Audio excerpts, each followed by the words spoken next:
नवरात्रि के 9 दिन शक्ति की उपासना के सबसे पवित्र और प्रभावशाली दिन माने जाते हैं। इन दिनों में माँ माता रानी के 9 रूपों की पूजा की जाती है और माना जाता है कि सच्चे मन से की गई भक्ति का फल कई गुना बढ़ जाता है। अगर पूजा सही विधि और नियमों के साथ की जाए तो जीवन की बहुत सी परेशानियां दूर हो सकती हैं। नवरात्रि में पूजा करने की सरल और सही विधि। सुबह जल्दी उठकर स्नान करें और साफ कपड़े पहनें। घर के मंदिर या पूजा स्थान को साफ करें और माता रानी के सामने घी का दीपक जलाएं। माता रानी को लाल फूल, फल, नारियल और मिठाई अर्पित करें। अगर संभव हो तो कलश स्थापना करें, क्योंकि नवरात्रि में कलश को शुभ और पवित्र माना जाता है। इसके बाद माता रानी का ध्यान करते हुए यह मंत्र जप करें: ओम ऐं ह्रीं क्लीं चामुंडाय विच्चे।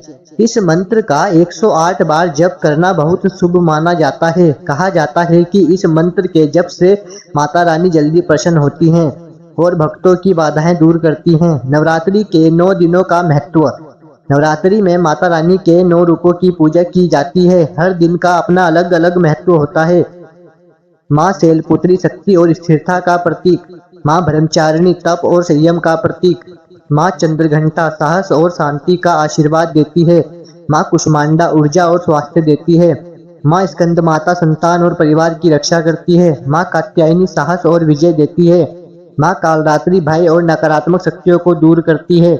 माँ महागौरी सुख और शांति देती है। माँ सिद्धिदात्री सभी सिद्धियां और आशीर्वाद देती है। अगर कोई व्यक्ति इन 9 दिनों में माता रानी का स्मरण करता है और श्रद्धा से पूजा करता है तो उसे विशेष आशीर्वाद मिलता है। नवरात्रि में अन्य देवताओं की मंत्र साधना। नवरात्रि के दिनों में माता रानी की पूजा के साथ साथ अन्य देवताओं का स्मरण करना भी बहुत शुभ माना जाता है। भगवान गणेश मंत्र। ओम गम गणपतये नमः जप 21 या 108 बार कर सकते हैं। लाभ: जीवन की रुकावटें दूर होती हैं और कार्यों में सफलता मिलने लगती है। भगवान शिव मंत्र। ओम नमः शिवाय जप 108 बार। लाभ: मन शांत होता है, डर और नकारात्मक ऊर्जा दूर होती है।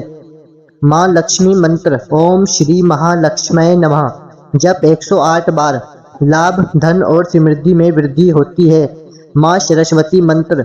ओम ऐं सरस्वतये नमः जप 21 या 108 बार। लाभ: ज्ञान, बुद्धि और पढ़ाई में सफलता मिलती है।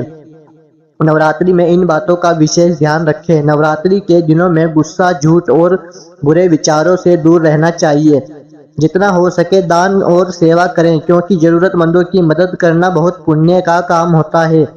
नवरात्रि के अंत में कन्या पूजन करना भी बहुत शुभ माना जाता है। इससे माता रानी की विशेष कृपा प्राप्त होती है। धर्म ग्रंथों में कहा गया है कि अगर कोई व्यक्ति नवरात्रि में सच्चे मन से पूजा, मंत्र, जप और अच्छे कर्म करता है तो माता रानी की कृपा से उसके जीवन में सुख, शांति, सफलता और समृद्धि जरूर आती है। तो दोस्तों, अगर आपको ये कहानी पसंद आई हो तो कमेंट में जय माता दी जरूर लिखें। चैनल को लाइक और सब्सक्राइब जरूर करना।